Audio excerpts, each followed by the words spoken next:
Bismillahirrahmanirrahim. Alhamdulillahirabbil alamin.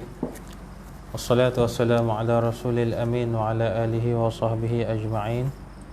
Subhanaka la ilma lana illa ma 'allamtana innaka antal alimul hakim. Wa la hawla wa la quwwata illa billahil aliyyil azim. Allahumma salli wa sallim wa barik ala sayyidina maulana Muhammad al-Fatihi lima ughliq wal khatimi lima sabaq. ناصر الحق بالحق والهادي إلى صراطك المستقيم صلى الله عليه وعلى آله وصحبه حق قدره ومقدار عظيم وقال ربي اشرح لي صدري ويسر لي أمري واحلل عقدة من لساني يفقه قولي وألقيت عليك محبة مني ولتصنع على عيني أما بعد.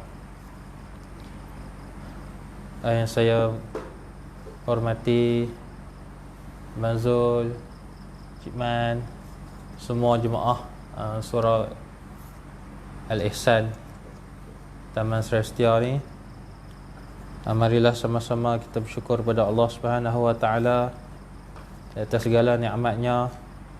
Tidak lupa juga berselawat ke atas junjungan Nabi sallallahu alaihi wasallam serta ahli keluarga baginda dan para sahabat dan para tabi'in sehingga ke hari akhirat. Alhamdulillah, malam ni dapat saya ganti ustaz tak dapat hadir. Allahumma salli ala sayyidina Muhammad. Jadi nak bawa Sairus Salikin tu kitab tak ada. Kitab duduk di kampung. Ada mau kitab cik-cik lah. Jadi saya ambil keputusan baca kitab tazkirah lah.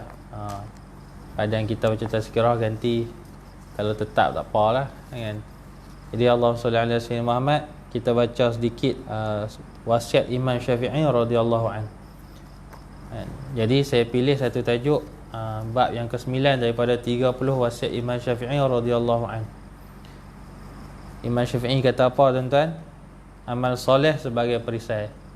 Kita duduk akhir zaman ni, zaman yang penuh dengan fitnah ataupun cubaan yang meragut kita punya akidah, keimanan kan, yang menguji kita punya kepercayaan dan pergantungan kita kepada Allah Subhanahu Wa Taala zaman kita ni kan. Uji ni cara dahsyat lah, ujian zaman lah ni kan, dengan zaman Covid ni. Allahumma salli ala sayyidina Muhammad, menguji pergantungan kita kepada Allah Subhanahu Wa Taala. Maka Imam Syafi'i kata apa? Lakukanlah sebanyak-banyaknya amal soleh kerana ia adalah pendinding dan perisai orang mukmin dan pelindung daripada serangan iblis. Amal soleh ni, Allahumma salli ala sayyidina Muhammad, dia tak akan bertambah kalau tak ada iman. Dan iman pula dia tak akan dapat kalau tak mengaji. Iman dia kena mengaji kat mana tuan-tuan iman ni kan? Kalau tak mengaji tak ada iman, maka tak mengaji tak bertambahlah amal soleh kan. Kalau dia semangat buat, sat saja. Dia semangat buat, sat saja kan. Tumpang ada orang tak ada, harus kali dengan dia pun kan. Macam kita lah, Allah sallallahu alaihi wasallam Muhammad, cuba buat majlis qiyamul lail tengok. Tak usah bangkit pun mai. Cuba buat qiyamul lail di rumah ni tengok. Tak boleh.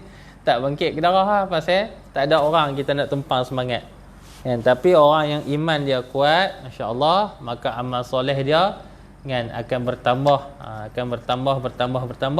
kerana kekuatan iman dia. Makanan kepada roh ni ialah amal ibadat. Siapa yang roh dia kuat, kata ulama, maka amal ibadah dia kuat bertambah. Tapi siapa yang jasad dia yang kuat, maka makan bertambah. Mana makanan bagi jasad ialah makanan yang kita duk makan ni lah. Tapi makanan bagi roh ialah amal soleh. Dan kuat rohnya seseorang itu kerana banyaknya ilmu pengetahuan. Dia mengaji, duduk dengan ulama' banyak, bukan baca buku banyak tuan-tuan. Duduk dengan ulama' banyak. Baik.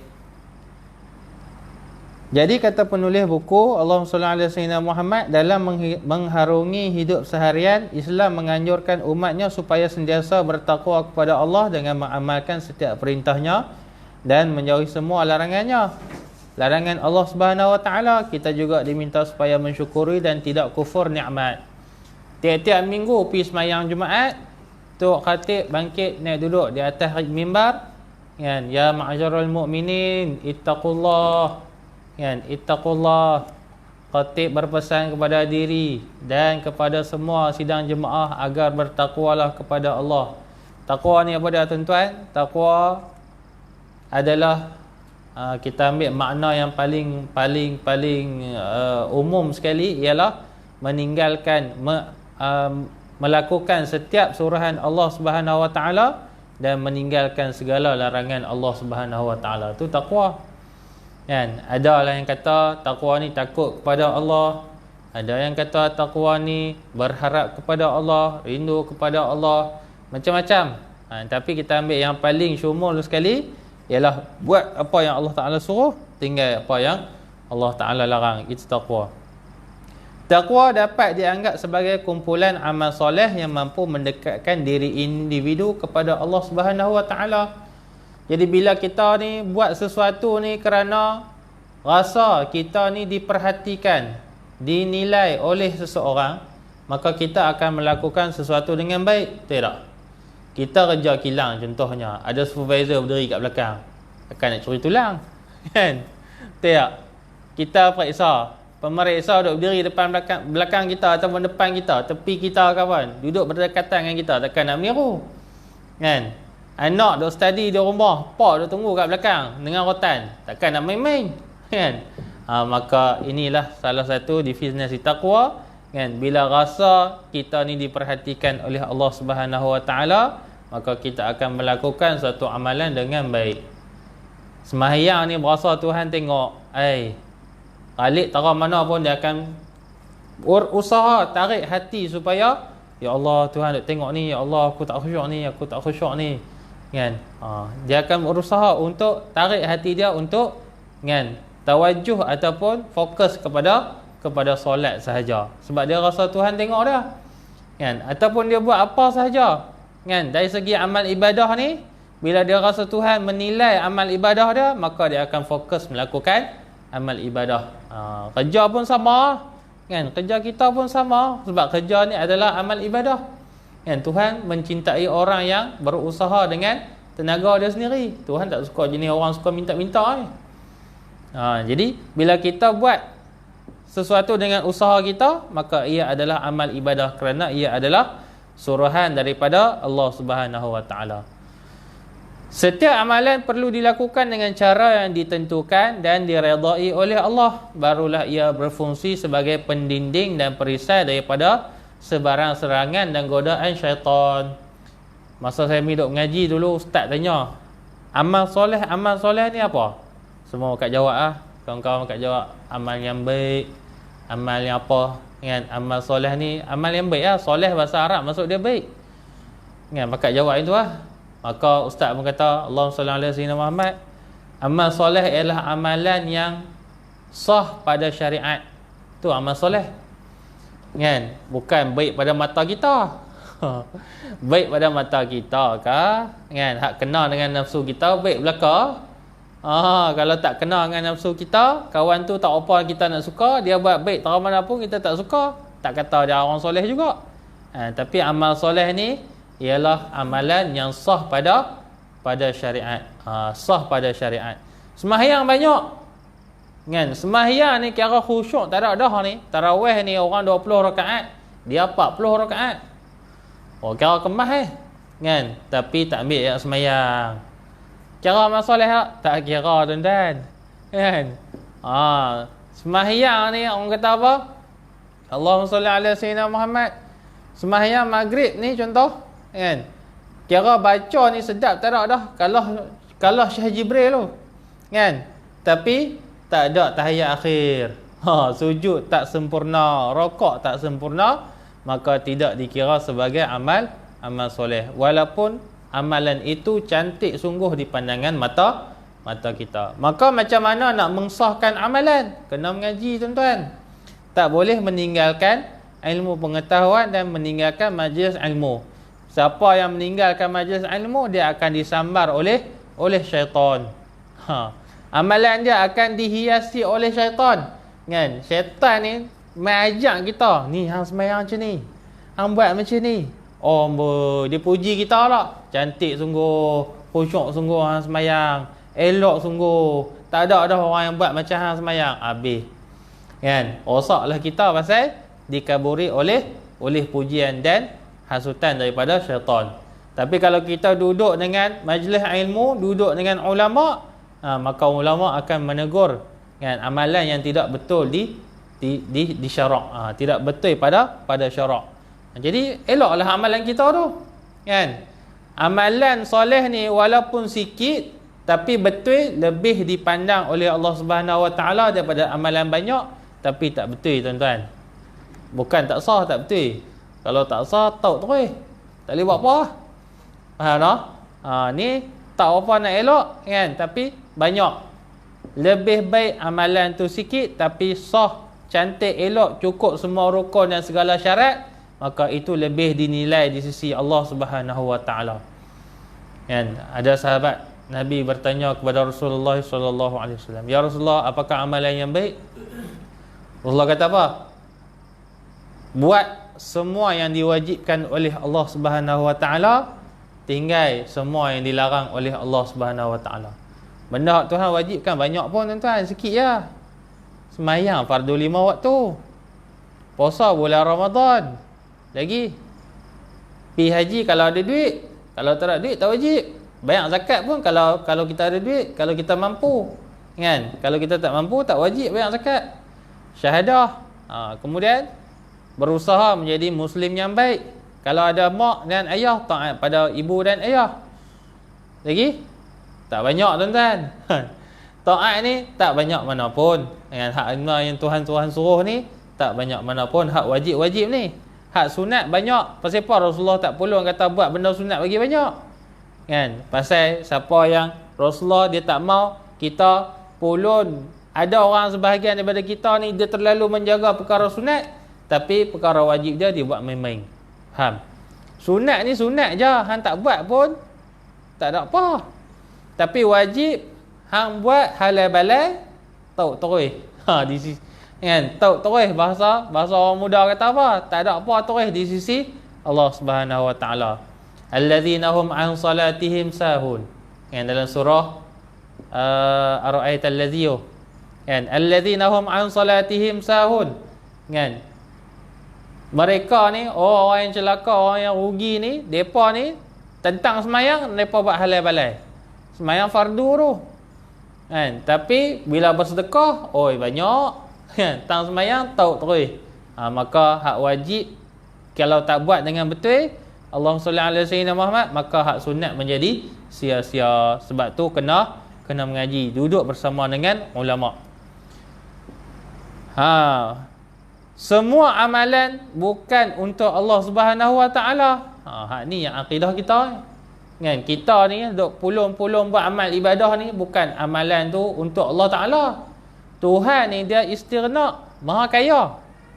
Tuhan tak heran pun kalau semua makhluk ni menjadi musuh kepada dia ataupun menjadi syirik kepada dia, menjadi apa? Semua lawan Tuhan. Kan? Semua lawan Tuhan belaka, kafir belaka. Tuhan tak rugi.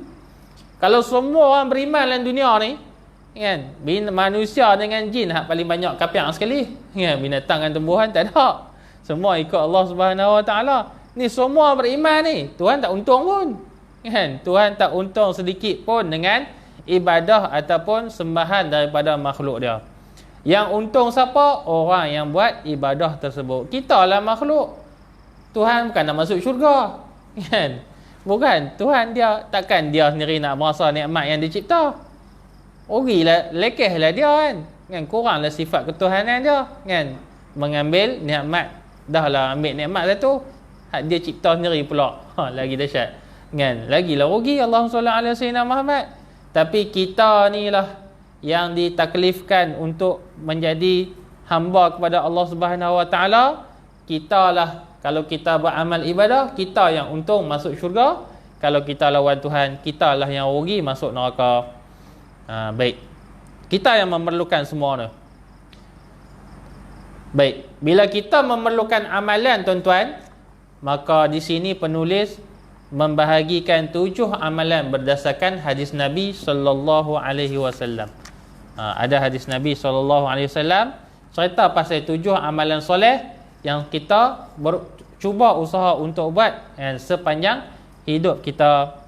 Baik, kata Nabi sallallahu alaihi wasallam, hadis riwayat Ibnu Majah dan Al-Baihaqi. Inna mimma yalhaqul mu'mina min amalihi wa hasanatihi ba'da mautihi ilman 'allamahu wa nasharahu wa waladan salihan tarakahu wa mushafan warasahu aw masjidan banahu aw sadaqatan akhrajaha min malih fi sihhatihi wa hayatihi yalhaquhu min ba'di mautih. Ada 7 amalan yang Nabi SAW anjur. 7 amalan ni yang mana dia panggil saham tak mati ya. Saham berterusan sampai sampai akhirat. Saham yang berterusan sampai akhirat. Apa dia kata Rasulullah SAW tadi? Sesungguhnya amal soleh yang akan menyusul mukmin selepas dia meninggal dunia kelak adalah yang pertama, ilmu yang dia ajar dan dia sebarkan. Ni tuan-tuan mengaji ni, masya-Allah. Surau ni 30 hari 30 ustaz mengajar. Kan, tuan-tuan lagi alim. Kan, patut tuan-tuan tak ada ustaz mai, tuan-tuan lah naik ganti betul. Kan? Banzul. Kan, tiap-tiap hari ada, kalau ustaz ada, dia ada nak rekam. Patut Banzul yang mengajar baru betul. 30 orang ustaz tiap-tiap bulan, berapa puluh tahun dah duk mengaji. Kan? Masya-Allah. Maka dapat sedikit ilmu, ngajaklah. Kan? Kita memang rasa gentak mula-mula. Saya nak mula-mula mengajar ni terketak kok. Doa kan, mulut ni jadi bersimpul habis sebut perkataan tak tentulah.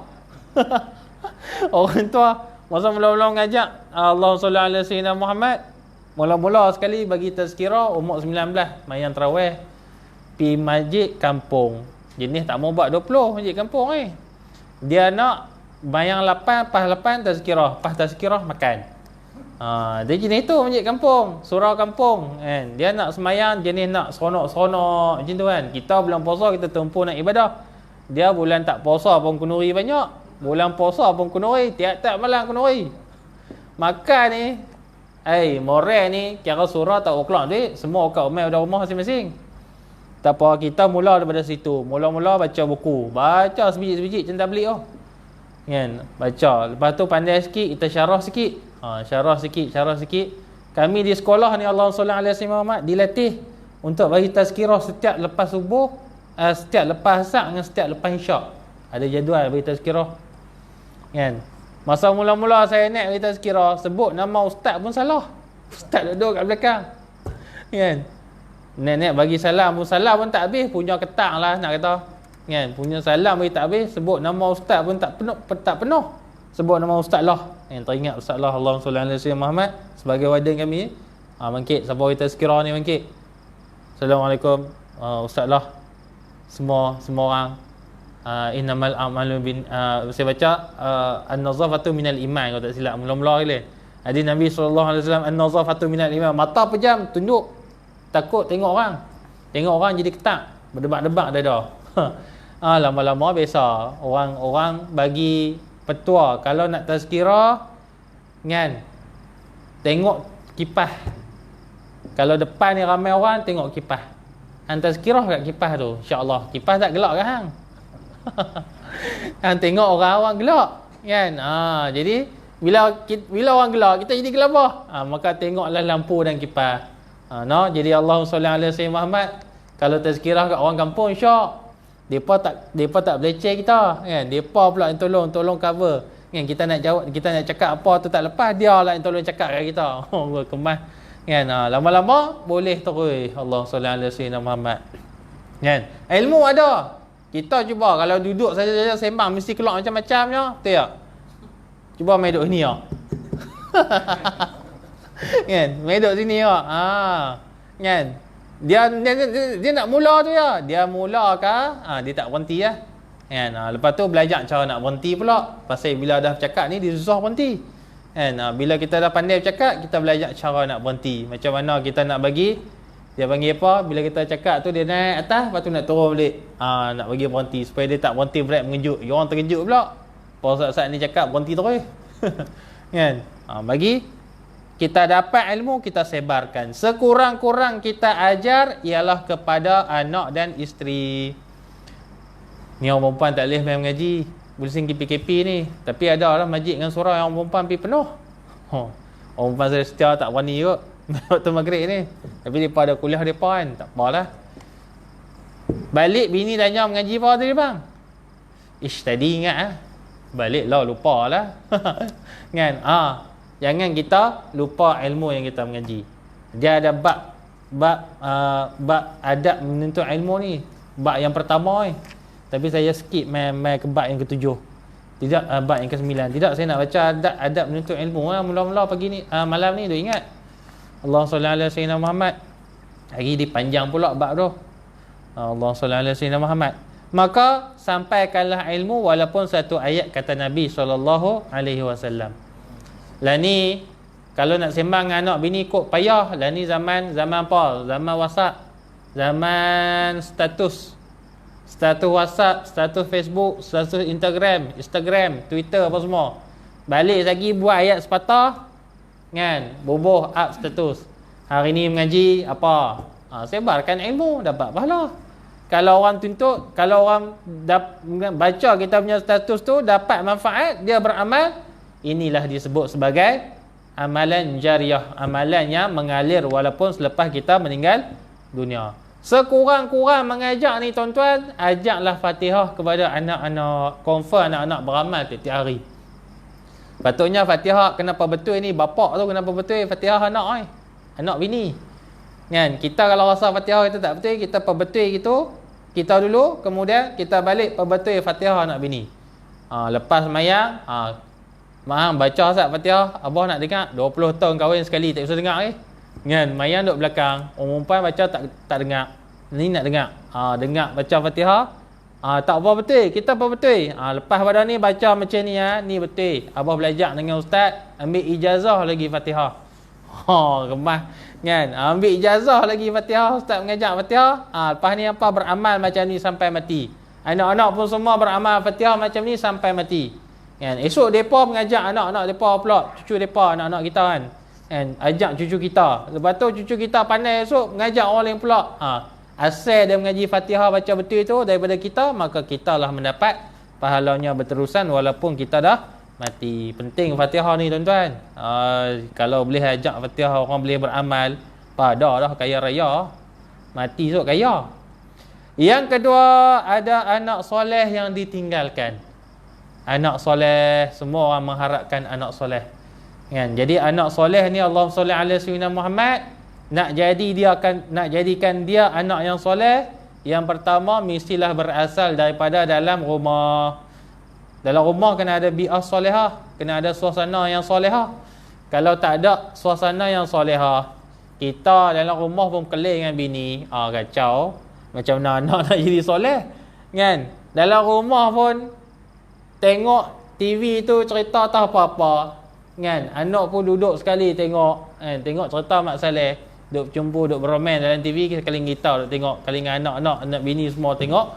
Nak jadi soleh macam mana tuan-tuan? Jadi Allahumma salli ala sayyidina Muhammad, wujudkan suasana solehah di dalam rumah, barulah ada anak yang soleh. Kemudian didiklah anak dengan didikan agama. Kalau kita tak mampu bagi didik agama kat dia, hantar pergi sekolah agama. Dan bila balik daripada sekolah agama, pastikan dia beramal apa yang dia mengaji daripada sekolah tu di dalam rumah kita. Ni tak balik cuti tu cuti sekali kan ilmu-ilmu. Mayang subuh tak bangkit. Kacau. Faham? Pastikan hang kat sekolah bangkit pukul subuh pukul 5, siapa balik rumah pukul subuh pukul 7. Kan? Kena pastikan dia beramal dengan ilmu dia. Pasal payah tuan-tuan, budak-budak nak lekat ilmu dia 20 tahun. Tak boleh cuti amalan. Baru lekat 20 tahun. Dia punya amalan, dia duk beramal tu 6 tahun di sekolah menengah ataupun di sekolah rendah. Dia naik sekolah menengah, kemudian dia masuk universiti, kemudian alam perkahwinan dia. Bila dia umur 30 tahun baru nak lekat amalan dia yang 20 tahun yang lalu dia duduk mengaji tu. Kita pun sama. Kan? Kita baru-baru nak beramal ni, tiba-tiba nak lekat amalan. Payah tuan-tuan kalau kita tak betul-betul istiqamah dan mujahadah. Lawan nafsu untuk bagi lekat amalan soleh tersebut. Ni hak muda-muda ada ni, Allah sallallahu alaihi wasallam Muhammad. Ustaz nak bagi petua yang guru ustaz bagi. Kalau hang nak anak soleh, hang nak soleh lah ni. Siapa yang tak soleh lah ni, buah lah ni, anak pun esok buah juga. Hang soleh baru nak start soleh umur 20 tahun, anak hang akan start soleh umur 20 tahun juga. Faham? Kecil-kecil tak usahlah duk pening kepala aja buah. Pasal kita jenis buah agak kecil-kecil. Kalau kita baik umur 30 tahun, anak kita akan baik umur 30 tahun juga. Pasal Allah Ta'ala buat macam tu, kan? Padan kat kita yang jadi mak bapak yang dulu tak soleh, kan? Tiba-tiba nak anak yang soleh, jadi susah sikit. Melainkan dia diajar dan dibimbing oleh ulama ataupun guru yang mursyid. Dapat guru mursyid ke ya budak tu, kan? Ramai kami, Allah sallallahu alaihi wasallam Muhammad, ramai saya ni duduk berprogram dengan budak ni belas tahun juga, kan? Anak ni masa kita nak buat program, contoh kita buat program camp bina syakhsiah 21 hari dulu kerajaan Kedah buat. Sebelum tu PAS Kedah dah buat, kan? Banyak tahun dah, tahun ni tak tahu ada ke tak ada. 15 18 tahun dah, 18 siri dah Allah sallallahu alaihi wasallam camp bina syakhsiah ni. Kira mai hentak anak ni, mak tudung pun tak pakai, dengan rambut merah, dengan ketat, dengan apa semua ni. Balik ni anak pegang tasbih. Tuan-tuan rasa dia nak kekal berapa lama duduk dalam rumah macam tu, kan? Dengan rumah, kan, tak ada suasana yang solehah. Tapi nak anak ni jadi baik, kan? Tapi dalam rumah, ahli keluarga yang lain tidak memberi sokongan agar anak ni terus menjadi baik. Dia tak cukup. Allah sallallahu alaihi wasallam Muhammad, kita hantar anak duduk di luar mengaji, balik rumah kita yang rosakkan dia balik. Faham tak? Jadi kalau kita nak anak yang soleh, usaha untuk wujudkan suasana yang solehah dalam rumah. Lepas dia mengaji pun balik, pastikan dia beramal dengan amalan yang dia amal di sekolah, yang dia dapat di sekolah. Orang tua-tua dulu tuan-tuan, Allah sallallahu alaihi wasallam Muhammad, macam tok wan saya lah.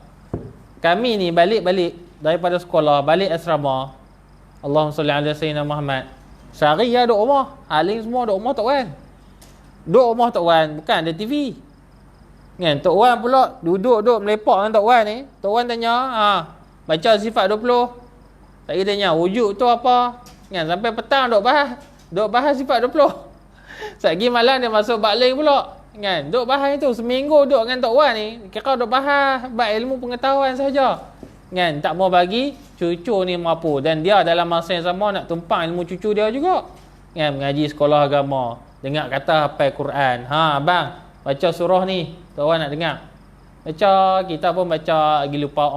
Tok wan pun sambung sikit, kan? Kita pun sambung macam tak larat dah, tak ingat dah. Lagi dia bagi duit, kan? Lepas tu dia ajak pi bendang, dia ajak pi kebun dan sebagainya. Dia bagi ilmu-ilmu berkaitan dengan kehidupan, agar cucu dia ni, dia tak mau cucu dia ni terlalu lara dengan main, tengok TV, masuk hutan tak tentu hala, kan? Allah sallallahu alaihi wasallam Muhammad macam tu tok wan dulu mengajak. Jadi nak bagi jadi orang ni, semua orang kena memainkan peranan. Baik, yang ketiga, mushaf Al-Quran yang dia wariskan. Ni penting juga, kan? Kita beli Al-Quran wakaf, bagi ke orang.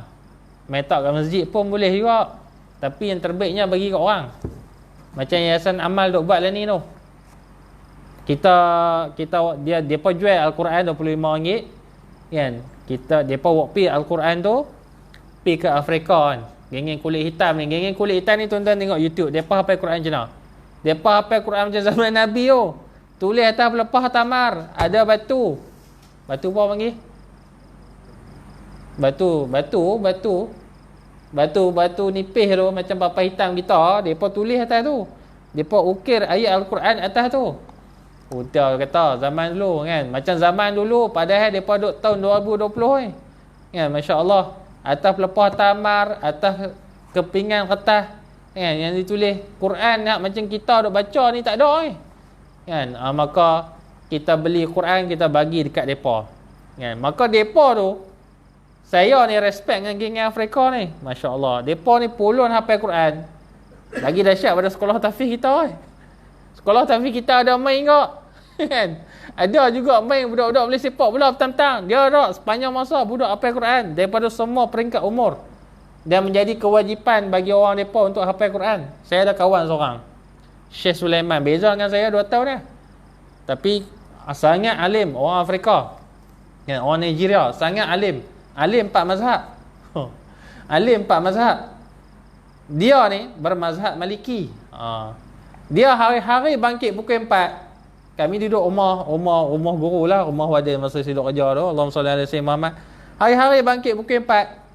Dia kerja, dia akan baca Al-Quran kan? Dia akan baca Al-Quran secara hafazan kan? Kemudian Allahumma salli ala sayyidina Muhammad, dia akan baca kitab-kitab dia untuk dia menyambung master dia. Master dia di Indonesia dia. Master dia memang dahsyat tuan-tuan. Tengok master usul ni. Master usul ni yang paling payah sekali. Master kalau bab usul ni payah kan? Bincang bab mazhab, oh memang payah. Kalau kita buat master bincang satu mazhab ya boleh tahan lagi, tu pun payah. Payah pasal kena cari maklumat banyak. Tapi dia ni 4 mazhab, segala buku berkaitan dengan 4 mazhab ni kena masuk semua dalam master dia tu. Punya dahsyat master dia tu, saya tengok. Allahumma salli ala sayyidina Muhammad. Sekali tu dia bahas dengan syekh saya.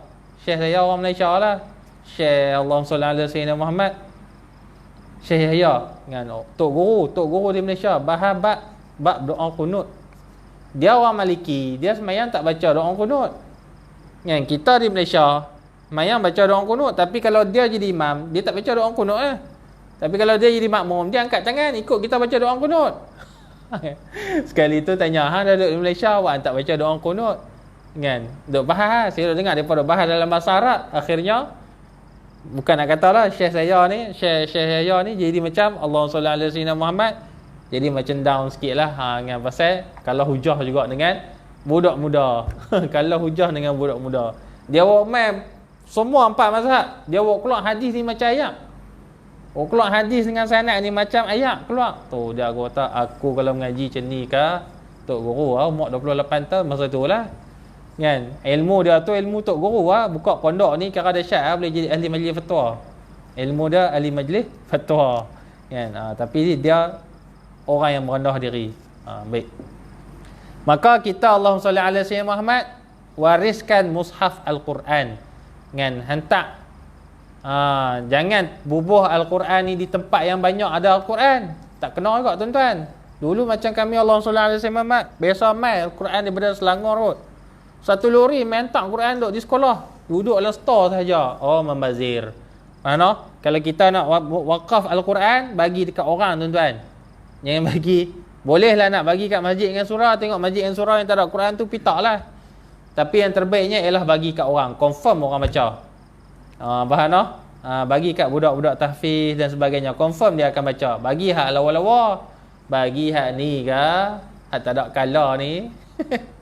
Dia boleh mari ya. Tuan-tuan bagi hak lawa, Quran hak lawa, baru dia baca.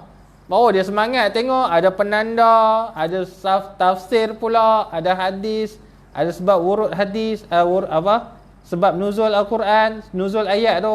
Baru dia semangat baca Quran tu. Baru kita dapat pahala kalau dia baca. Ni bagi hak kosong macam tu. Orang total lah kan. Bulan puasa kosong rak. Bulan tak puasa berabuk rak tu dengan Quran. Jadi bagi pada orang, itu yang lebih baik. Yang keempatnya ialah membina masjid, bangun masjid yang dibangunkan. Kata hadis Nabi sallallahu alaihi wasallam, au masjidan banahu, masjid yang dia bina. Masjid yang dia bina ni termasuk kata masjid di sini kata ulama ialah setiap bangunan yang di dalamnya dilakukan segala aktiviti untuk mengingati Allah Subhanahu Wa Taala. Termasuk sekolah, madrasah, tahfiz, surau ke, masjid confirm dah. Tempat mengaji ke, pusat pengajian kan, tempat mengaji, dia buat tempat mengaji sahaja, bukan masjid, bukan surau, bukan sekolah, tempat mengaji pun termasuk. Ni kerana apa? Allahumma salli ala sayyidina Muhammad, setiap kali orang guna bangunan yang kita bangunkan itu, kan, maka kita akan mendapat pahala yang berterusan. Bukan dapat pahala secara langsam, tuan-tuan. Dapat setiap orang ni Tuhan bagi. Dalam ni ada berapa? Kata ada 30 orang kan malam ni kan. Siapa pernah bagi duit untuk bina surau ni, setiap 30 orang kita ni, termasuk saya duk mengajar ni, kawan tu dapat pahala. Walaupun dia sedekah tu sekeping bata je. Sekeping bata. Dalam hadis Nabi SAW, Nabi sebut apa? Binalah. Mana? Allahumma salli ala sayyidina Muhammad. Kelebihan membina masjid ni, man bana masjidan lillahi kamafsi qutatin aw asghara banallahu lahu baitan fil jannah. Rawahu Imam Ibnu Majah. Kan, kata Nabi SAW daripada Jabir bin Abdullah, sesiapa yang membina masjid kerana Allah Subhanahu Wa Taala walaupun sebesar sarang burung. Tak mungkin orang buat masjid besar sarang burung, tuan-tuan. Siapa nak sembahyang besar sarang burung? Ataupun lebih kecil daripada tu, lebih kecil daripada sarang burung, dia hanya mampu sedekah sehelai rumput je, sebatang besi besar tu lah. Cari besi kat tepi jalan, ataupun ada besi lebih-lebih dalam rumah dia, ambil bagi buat masjid, kan? Allah membina baginya satu rumah di dalam syurga, ataupun satu bangunan bagi dia di dalam syurga. Dahsyat, kan? Sikit sahaja nak dibanding dengan harta yang kita keluar untuk membina masjid tersebut, Allah Ta'ala ganti dengan syurga, kan? Rumah di dalam syurga. Nak apa lagi, tuan-tuan? Takkan Tuhan nak bina hang buat satu bata di dunia, satu bata kat dalam syurga. Tuhan bukan kedekut, kan? Bukan kedekut. Tuhan ni maha kaya, kan? Dia buat hak yang full package punya, hak paling terbaik sekali bagi dekat orang yang membina masjid kerana Allah Subhanahu Wa Taala. Ni kata ulama ni, tuan-tuan, siapa yang banyak hartanya di dunia, itulah tempat pulang dia. Tiap. Sesiapa yang banyak hartanya di akhirat, itulah tempat pulang dia. Kan? Siapa yang banyak ada harta di dalam syurga, maka confirm lah dia masuk syurga. Adat kata di dunia ni, tak mana rumah kita, tentu kita balik. Tiap. No, kita kerja jauh tak mana pun cik mana, KL, balik Padang Serai juga. Kan, rumah ada datang ni, takkan nak duduk tangling. Maka esok di alam akhirat, rumah dalam syurga, takkan nak masuk neraka. Tu kata ulama, kiasan dia macam tu. Pasal apa ada rumah dalam syurga? Ni buat masjid banyak di dunia, tolong sekolah, bantu tahfiz, kan? Tak mana sekolah nak cari, kata apa? Nak cari sumbangan, bubuh lagi, kan? Dulu lah ni bata sekeping 18 ya, 18 sen je. Bagi 180, 1000 bata. Kan? Bukan lebih, bukan besar sarang burung dah, lebih pada tu lagi. Kan? Maka lebih hebatlah, dengan balasan yang Allah Ta'ala bagi kepada dia di dalam syurga. Baik. Yang kelima, tuan-tuan, rumah, yang ini tempat singgah musafir yang dia dirikan. Ni Allah SWT Muhammad tak sebut dalam hadis yang saya baca ni, tapi sebut dalam hadis lain. Rumah ataupun dia menyediakan kemudahan bagi orang musafir. Orang musafir ni kalau tak ada kemudahan, payah. Contohlah tuan-tuan pergi KL lah, tak ada RNR. Penuh tek kat tepi jalan tu. Kayak kencing habis, orang berak, kencing apa semua. Tapi kita ada RNR, kita tahan sampai RNR ataupun stesen minyak. Tak. Jadi Allahumma salli ala sayyidina Muhammad, kita di Malaysia ni jarang orang buat kemudahan untuk musafir. Kalau di Indon, Allah SWT, saya duduk di sana, mengaji sana. Nak pi, saya biasa pi satu tempat yang perjalanan dia 22 jam. Dia tak ada highway je kita ni, jalan kampung. Nak pi tempat tu tak jauh mana apa, kalau ikut tu berapa ratus kilometer ya. Tapi 22 jam. Sepanjang jalan ni penuh RNR yang dibangunkan oleh orang awam. Kan? Penuh RNR yang dibangunkan oleh orang awam. Hang singgahlah masjid mana, hang boleh masuk, boleh rehat, boleh mandi, boleh apa. Kan, satgi ada orang jual-jual kat situ. Orang kampung tu juga. Kan? RNR dia bukan kena duit. Masuk itu ya. Kan? Allahumma salli ala sayyidina Muhammad. Cuma dia sedar tabung, kita sendiri-sendiri lah pandai. Kan? Dah tak ada orang minta duit, takkan kita tak buh kot. Buh lah, kawan tu nak beli sabun, nak cuci. Jenuh dah balas sabun rumah dia lah. Bini marah nak basuh baju sabun tak ada. Laki buat pergi masjid basuh tandas masjid. Faham tak? Bubuhlah duit, kita pandailah sendiri. Allahumma salli ala sayyidina Muhammad. No? Bangunkan RNR ataupun kemudahan bagi orang yang musafir. Orang nak tidur, orang nak apa semua kan. Jadi mudah. Orang musafir ni pula bukan macam orang, tapi tu dia lah tempat kita payah kalau kita buat jenis terbuka tu. Orang balas habis. Ya, payah juga noh. Allahumma salli ala sayyidina Muhammad. Surah dekat rumah mak mentua ni Allahumma salli ala sayyidina Muhammad. Tak ada grey macam kita. Ni ada grey tak? Tak ada. Tak ada grey juga noh. Beli TV satu duduklah ni. Nak bubuh ni lah. Nak bubuh macam apa? Kata-kata macam Masjid Najah tu lah. Bubuh hari ni, esok hilang lah. Orang balas. Payah. Kan? Jadi tempat kita yang selamat, maka kita permudahkan orang. Tapi kalau tempat yang tak selamat ni, tak payah nak buat macam mana kan. Tapi buatlah bagi mudah macam kita ni ada luar. Kan? Kebanyakan tempat di tempat kita ni ada kemudahan untuk orang tabligh. Betul tak? Tu mereka tu geng musafir lah. No?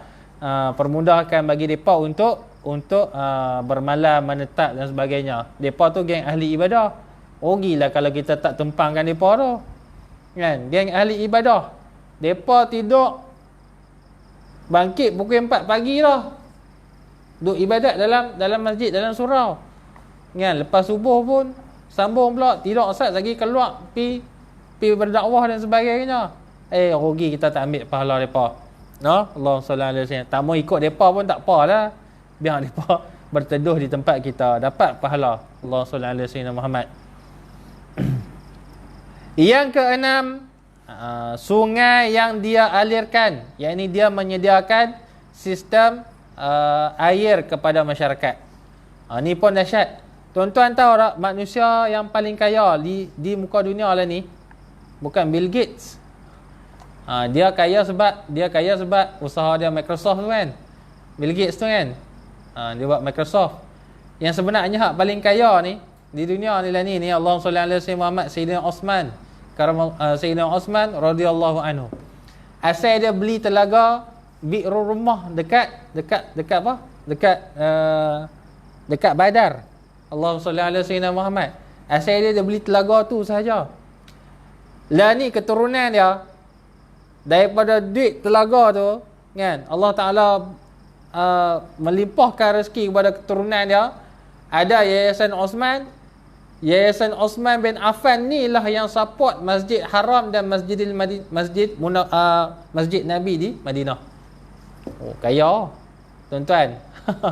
Tuan-tuan biasa, tuan-tuan cari dalam Google Yayasan Osman bin Affan. Tuan-tuan cari, tengok, baca dia punya sejarah bagaimana kekayaan Osman bin Affan ni. Dia mula dengan beli telaga hak Yahudi tu. Telaga Yahudi tu yang dekat waktu nak perang perang Uhud kalau tak silap. Kalau tak silap saya lah, perang Uhud. Kan? Yang beli telaga Yahudi tu tak mau jual semua, dia nak jual separuh sahaja. Kan? Sehari guna untuk orang Islam, sehari guna untuk dia. Hak guna untuk dia tu kena beli ayam. Kan? Hari guna orang Islam tu Sayyidina Osman bagi free. Lalah Yahudi tu dia rasa rugi, dia jual terus habis semua. Tuan-tuan baca sejarah tu, tuan-tuan tengok lah ni Yayasan Osman bin Affan tu. Depa yang duk support budak-budak mengaji free. Kan, kaya nak mampu. Keturunan dia tu yang boleh support Masjidil Haram dan Masjid Nabi di Mekah dan Madinah. Tu kaya, mula dengan telaga ya tuan-tuan. Cuba tuan-tuan buat terusan atau sungai atau parit atau paip. Lah ni mana ada sungai dengan parit, lah ni paip lah. Paip, kan. Mudahkan bagi orang-orang yang terputus bekalan air, kan, salirkan air ke rumah dia, maka insya-Allah kita akan mendapat pahala yang berterusan. Yang ketujuh, sedekah yang dia keluarkan pada waktu sihat dan masih hidup. Semua ini sedekah ni kita tak usah bincang, pasal banyak dah orang cerita tentang kelebihan bersedekah. Cumanya nak bincang ialah apa? Sedekah ni dikeluarkan pada waktu sihat dan masih hidup. Sedekah paling berkualiti kalau kita keluar pada waktu sihat, pasal kita tak terpaksa, kita nak bagi betul-betul. Tapi kalau kita sedekah waktu sakit, terpaksa. Betul tak? Kita nak menuntut sesuatu daripada Allah. Betapa ramai orang yang sakit ni, sedekah nazar dia panggil. Kan? Dia dengar ustaz kata sedekah ni dapat menyembuhkan penyakit, dia apa buat keluar duit bagi. Pasal dia nak sembuh. Kan? Bukan kerana betul-betul kerana Allah Subhanahu Wa Taala, tapi dia menuntut sesuatu daripada Allah Subhanahu Wa Taala. Sebab tu sedekah yang terbaik ni sedekah pada waktu sihat. Kan? Sebab kita tak menuntut apa-apa daripada Allah Subhanahu Wa Taala. Kita nak bagi ni, kita bagi ya. Kan? Tak ada nak tuntut nak murah rezeki ke, tak ada nak tuntut nak sihat ke, tak ada nak tuntut nak apa-apa ke, kita bagi sahaja. Dan pada ketika kita masih hidup. Sedekah mati nak bagi apa? Sedekah mati dah. Mati kan harta kita, harta keturunan kita, harta waris kita. Mana boleh sedekah harta orang? Kan? Harta sendiri lah. Harta sendiri waktu kita hidup. Bila kita mati, duk wasiat sedekah. Kan? Harta ayah ni ada banyak sini sekian. Sedekah separuh daripada harta ayah ni. Separuh lagi hampa ambil lah. Tak boleh, tak sah tuan-tuan. Faham? Anak ayah mati saja, terus tanya peguam, tanya ustaz. Macam mana ustaz ayah saya? Ustaz pun kata, sedekah ni, yang wasiat ni, kalau dia wasiat macam tu 1/3 sahaja boleh sedekah. Hak lain semua hak waris. Kelabu. Kan? No, Allahumma salli ala sayyidina Muhammad. Kalau tu waris hak tanya ustaz, kalau dia tak tanya, pandai-pandai lah ayah dah tinggal duit tak banyak nak sedekah habis kami anak-anak nak makan apa? Kan? Balas semua kat anak-anak. Nak kata apa tuan-tuan? Maka sedekahlah pada waktu hidup.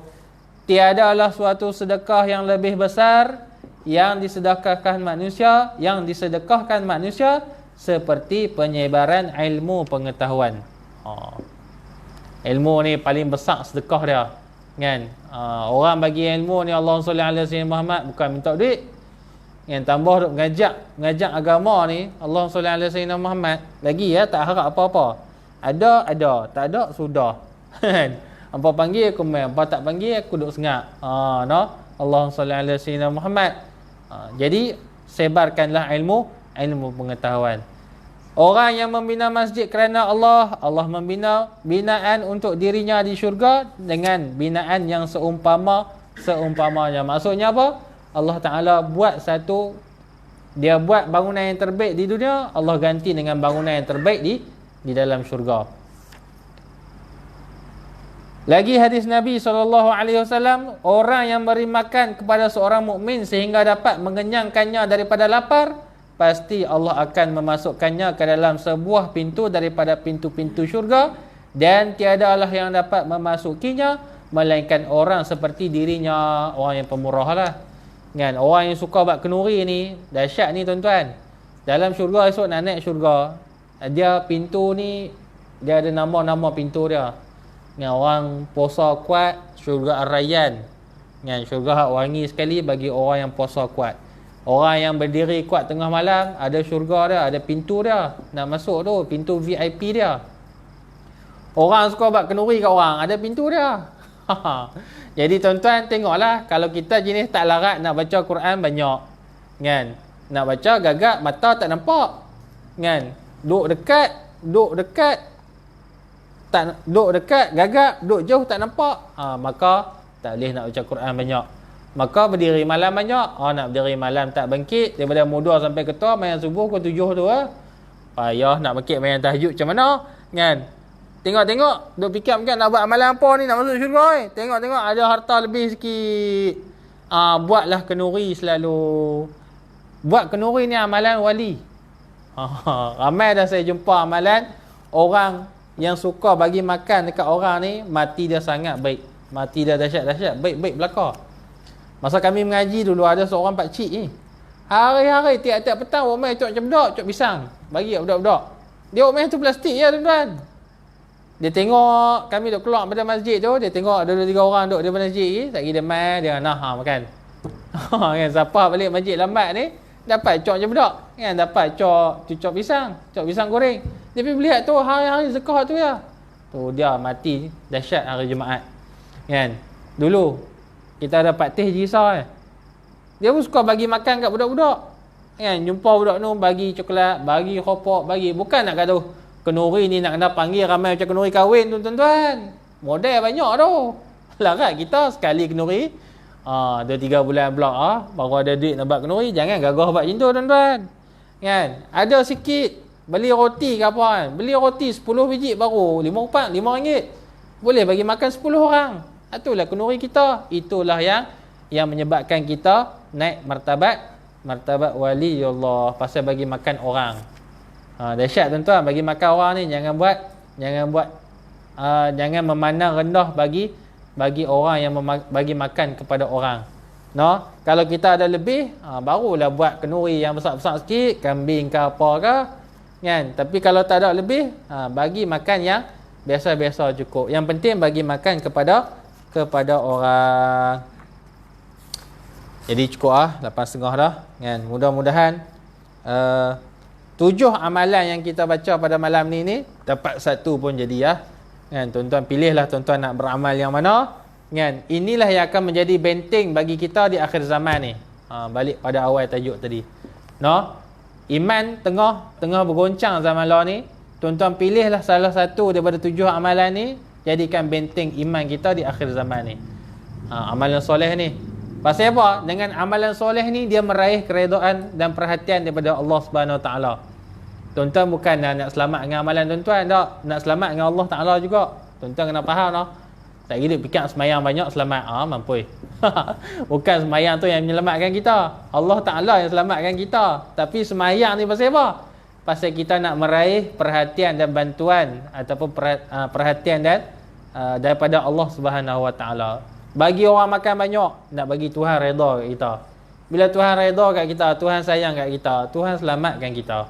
Faham tak? Kata ulama tasawuf, gilalah bagi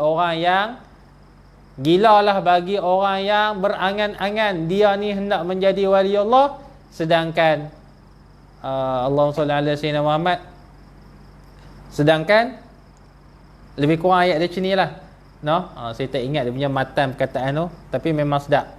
Gila bagi orang yang berangan nak jadi wali Allah, tapi duduk baring atas katil. Kan? Duduk atas katil, tak tengah, nak jadi wali Allah Faham?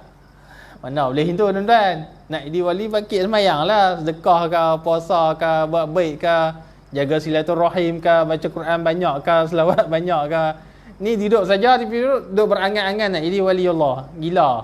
Faham tak? Jangan kita jadi macam orang gila. Pilihlah salah satu amalan tersebut untuk selamatkan kita baik. Supaya Tuhan selamatkan kita. Wallahu subhanahu wa ta'ala alam. Yang baik tu semua datang daripada Allah subhanahu wa ta'ala. Segala kekurangan main daripada diri saya sendiri. Malam ni saya bawa buku wakaf Mahad Ibnu Umar. Saya umumlah kat tuan-tuan yang mana yang nak berwakaf untuk Mahad Ibnu Umar, sekeping RM20 sahaja. Tuan-tuan ambil, tuan-tuan koyak, tuan-tuan bubur duit dalam tabung tu. Tapi kalau tak mau bagi tu pun tak apa, tuan-tuan bagilah sebanyak mana yang tuan-tuan nak untuk Mahad Ibnu Umar, sekolah yang kita bangunkan di Kampung Terak Batu. InsyaAllah lah plan sekolah tu nak keluar dah tak lama. Saya pun duk kontak dah dengan kontraktor. Minggu depan atau minggu ni kot plan tu keluar. InsyaAllah plan asal kita nak piling bulan 12 ni. Tengok kuih lambat ni, dengan plan tak keluar-keluar lagi. Kontraktor sibuk 17 tempat buat bogas 17 tempat. Sibuk lah dia pun kan. Allah SWT Muhammad. Jadi insyaAllah bulan 1 kot, kalau tak ada apa-apa arah melintang, kita akan start piling dan start buat kita pun dah ada dah 100 lebih kan. Kita nak pakai 2,5 juta bangunan saja kan. Tanah nak kena beli kak, tanah 500,000 kak, sekaki RM20 kawan tu je. Tak kata apa. tanah pertanian, cek sekaki RM6 lah. Tapi dia tak tahu saja nak uji kita kot betul-betul kalau dia nak buat sekolah kan. Mana nak tahu kan, kok esok kita dah bayar separuh, tiba-tiba dia wakaf pula lagi separuh. Wallahualam lah kan. Mungkin dia nak tengok kita lah kot. RM20 kot sekaki tanah pertanian. Dahsyat kot. Tapi tak apalah kan, kita nak buat sekolah kan, supaya ada sinar, tempat tolak bala dia panggil. Supaya Padang Serai ni Allah Ta'ala tahan bala kerana banyaknya sekolah-sekolah agama di Padang Serai. Kita ada Darul Mumtaz lah, kita ada Tahfiz lah. ada Maktab Mahmud, nanti ada Nexmiti, ada Seriti, kan. Sekolah-sekolah lain pun sama lah, di mana ada tempat pengajian ilmu, kan. Allah akan tahan balak di tempat tersebut kerana ada orang yang baca Quran, hafal Quran, baca hadis, hafal hadis, kan. Kita duduk main mengaji tak baca Quran, tak hafal Quran dah tuan-tuan, betul tak? Hafal juzuk amma pun takat wadduha ke bawah, beda nak jadi imam tu pun start bulan puasa itu ni kena jadi imam. Kalau tak jadi imam di rumah itu pakai tak hafal dah. Malu kan anak bini tak baca qul huwallah, qul a'udzu falaq, qul a'udzu binnas, kan. Bini kata, "Bang, baca lah surah lain semua." Kita pun buka Quran baca, kan. Kalau tak jadi PKP hari tu pakai tak jadi imam dah kita. Ya, ada hikmah kat ni, hebat kat PKP ni pun. Nah, wallahu subhanahu wa ta'ala alam. Aqulu qali hadza wa astaghfirullahal azim li wa lakum. Wassalamualaikum warahmatullahi taala wabarakatuh. Bismillahirrahmanirrahim. Alhamdulillahi rabbil alamin wassalatu wassalamu ala rasulil amin wa ala alihi wa sahbihi ajma'in. Allahumma anfa'na bima 'allamtana wa zidna 'ilman yanfa'una. Allahumma inna na'udzubika min 'ilmin la yanfa' wa min qalbin la yakhsha' wa min 'amalin la yurfa' wa min du'a'in la yustajabu lahu. Allahumma inna na'udzubika min sayyi'il asqam wa min al-juzam wa min al-waba'. Irfa' 'anna ya Allah kulla bala'in wa waba'in wa fitnatin wa ghammatin wa syarrin ma zahara minha wa ma batan. Rabbana atina fid dunya hasanah wa fil akhirati hasanah wa qina azabannar. Wa sallallahu ala sayyidina Muhammadin wa ala alihi wa sahbihi wa sallam. Alhamdulillahi rabbil alamin.